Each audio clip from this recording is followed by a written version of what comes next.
जीवन में आप बाज की तरह आसमान छूना चाहते हैं तो आपको मुर्गों का साथ छोड़ना होगा।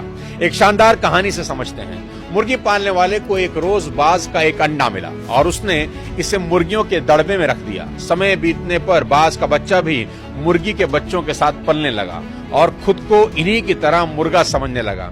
मुर्गे केवल कुछ ही दूर तक उड़ पाते हैं, इसलिए उस बाज ने भी कुछ ही दूर तक उड़ना सीख लिया। एक दिन उस बाज ने आसमान में एक बड़े पक्षी को उड़ता हुआ देखा। बड़ा इंप्रेस हुआ।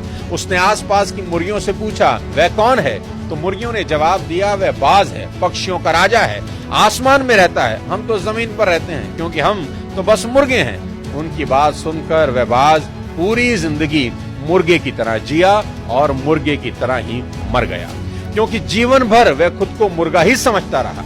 साथियों, ये कहानी बहुत ऑर्डिनरी है, लेकिन इसमें गहरी सीख है।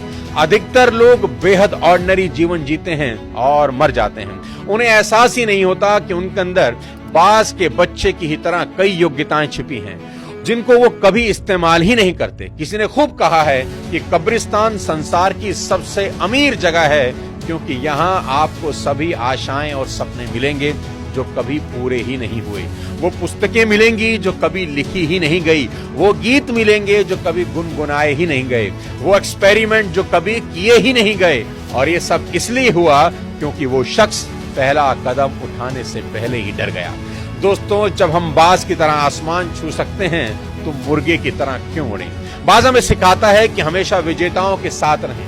10,000 फीट की ऊंचाई पर आपको कोई दूसरा पक्षी कभी नहीं मिलेगा। अगर कोई दूसरा पक्षी होगा तो वो बाज ही होगा। बाज कबूतरों से दोस्ती कभी नहीं करते।